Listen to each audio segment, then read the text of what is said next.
Lesson 4 का hard to believe. इसमें word meaning देख लेते हैं जो हमारे पाठ्यपुस्तक में दिया हुआ है। पाठ्यपुस्तक में दिया है वर्ड मीनिंग डिटर्जेंट। डिटर्जेंट का मतलब होता है जो सर्फ है, सर्फ को डिटर्जेंट पाउडर बोलते हैं।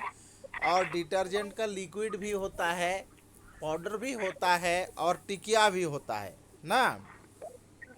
डिटर्जेंट तीन प्रकार से होता है। डिटर्जेंट कहने का मतलब जो सोडा होता है, सर्फ होता है और कपड़ा धोने का जो होता है वो एक तो टिकिया होता है जिसको साबुन कहते हैं, और एक होता है पाउडर और एक होता है लिक्विड। तो तीन प्रकार से ये डिटर्जेंट होता है। तो लिक्विड और powder that contain soap for washing, ये वन वर्ड में इसको डिटर्जेंट कहते हैं। तो क्वेश्चन में कभी कभार आता है क्या detergent, one word two more word लिखने के लिए आता है, मतलब एक वर्ड से अधिक शब्द। तो ये मोर वर्ड में लिखेंगे लिक्विड और powder that contain soap for washing. और यदि आपको मिल गया कि लिक्विड और powder that contains soap for washing, ऐसा मोर वर्ड मिल गया और इसका वन वर्ड लिखने के लिए आया तो आपको डिटर्जेंट लिखना होगा। ठीक है। टू हैंड, टू हैंड भी बताया था मैं। टू हैंड मतलब टू गिव, किसी को कुछ देना।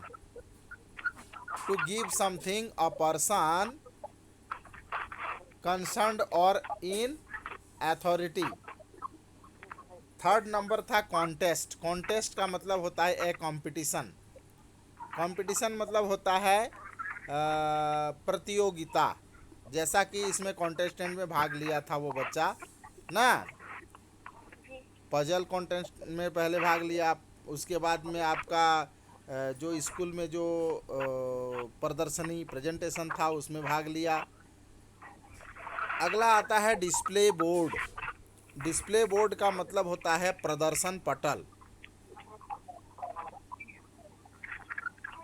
अ flannel board made for drawing and other presentation. एक बोर्ड होता है, जैसे आपके पास ब्लैक बोर्ड आता है ना स्कूल में, ब्लैक बोर्ड है, वाइट बोर्ड है, उसी प्रकार का एक बोर्ड रहता है जिसमें किसी चीज़ को चिपका करके डिस्प्ले बोर्ड बाहर में चिपकाया जाता है। और अगला है स्लाइड। स्लाइड माने होता है to move smoothly over a surface, किसी तल के ऊपर से बिल्कुल हल्के से फिसलना। स्लाइड माने फिसलना होता है, खिसकना। ठीक है, सुनाई दे रहा है सभी को। अगला आता है रैंप। रैंप्स मतलब होता है, आप लोग स्कूल जब जाते हो तो हमारे प्राथमिक शाला हेडघिंचा के सामने एक ठो लोहे का छड़ लगा हुआ, महुआ के नीचे, जो नीचे से ऊपर चढ़ने के लिए एक ठो पक्का बनाए हैं ना, उसी को बोलते हैं ramps. A slope that has been built और connect two places that are at different level.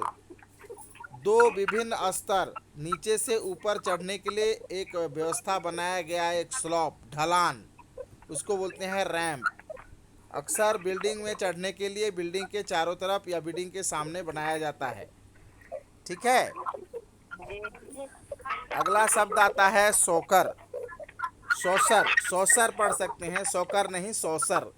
Sausar का मतलब होता है फुटबॉल, एक खेल है ना। अगला वर्ड आता है स्लिंग।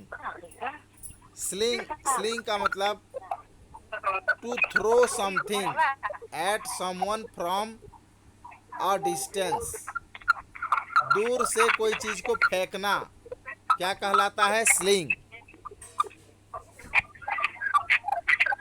हेलो, ये किचिड़ किचिड़ आवाज आप लोग की तरफ भी सुनाई देता है कि?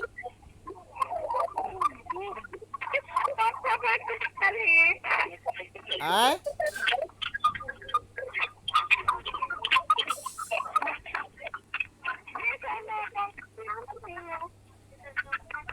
सुनाई नहीं दे पा रहा है।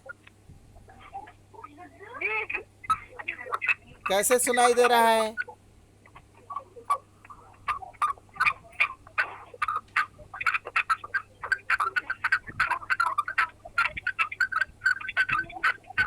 तो सब लोग साउंड को बढ़ा दिए हो इसीलिए ऐसा लग रहा है।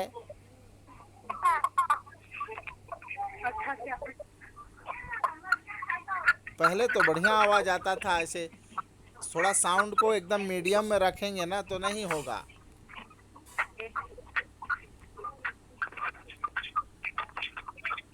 अगला आता है स्लिंग। स्लिंग के बाद में आता है स्टफ। स्लिंग मतलब किसी के ऊपर कोई चीज़ को फेंकना। To throw something at someone from a distance, मतलब दूर से कोई चीज़ को फेंकना। और स्टफ मतलब होता है, स्टफ लिख करके बीच में भी लिखा है। भी का मतलब होता है स्टफ। भी का मतलब यहाँ पर वर्ब से होता है, क्रिया से होता है। To feel something tightly with soft material, कोई कोमल चीज़ों को स्टफ। स्टफ मतलब उसमें चिपकाना ना। जैसे हाथी उसके घंटी में, उसके गले में बंधे हुए घंटी के अंदर कीचड़ को, जो सॉफ्ट चीज़ होता है उसको ठूस देते हैं ताकि घंटी ना बजे। एक प्रकार से ये वर्ब रूप है, क्रिया है। अभी अभी अच्छा सुनाई दे रहा है? हाँ, अभी अच्छा सुनाई दे रहा है। उसके बाद अगला शब्द आता है विटनेस। ये मैं पढ़ाया था लगता है। विटनेस मतलब होता है गवाही या साक्षी। वन और many people in the court. Court मतलब दरबार में या न्यायालय में एक या एक से अधिक व्यक्ति of law who tell what they saw, वो देखे होते हैं, चश्मदीद होते हैं।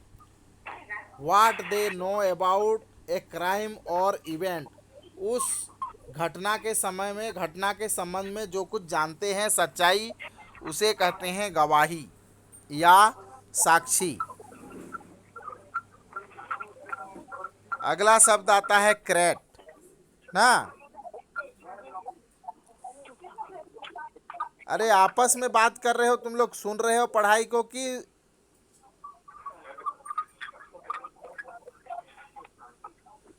क्रेट मतलब होता है a box made of would, लकड़ी का बनाया हुआ एक संदूक या प्लास्टिक का बनाया हुआ, that is used for carrying fruits bottle etc।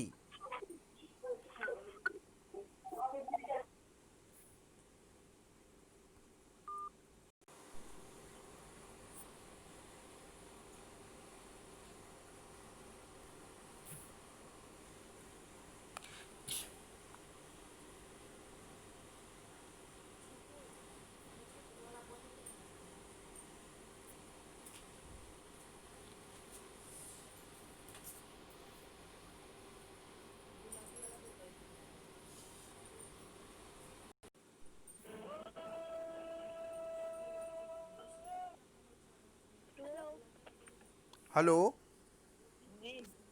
हाँ, कट गया था जी, कट गया था। सभी जुड़ गए ना?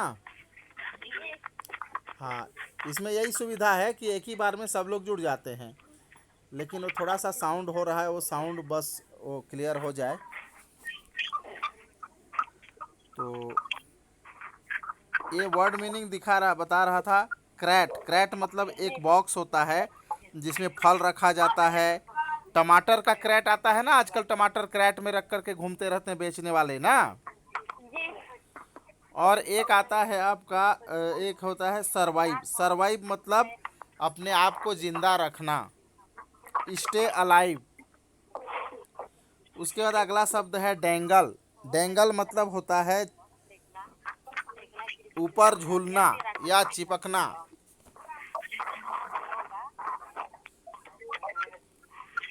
हेलो।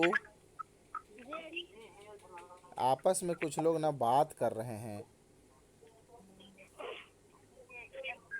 यही बात में तो समझ में नहीं आता है। बात घर में छोटा छोटा रूम है, क्या करेंगे, थोड़ा सा दिक्कत होता है। इसके बाद आगे आता है रीडिंग कॉम्प्रिहेंशन ना। जी। रीडिंग कॉम्प्रिहेंशन पृष्ठ क्रमांक 13 में निकाल लीजिए आप लोग। पृष्ठ क्रमांक 13 में रीडिंग कॉम्प्रिहेंशन, इस लेसन का रीडिंग कॉम्प्रिहेंशन ये है, पुट अ टिक मार्क। आपको टिक मार्क लगाना है ना। कहाँ पर टिक मार्क लगाना है? To choose the correct word और phrase to get a true statement. इसमें लिखा है नंबर 1 में, mummy handed a booklet oblique a puzzle oblique a packet of detergent to Monty. तो मम्मी क्या दी थी? मोंटी को क्या दी थी? एक packet of detergent. Packet of detergent दी थी ना, जी। कि हैंडेड टू ए बुकलेट दी थी?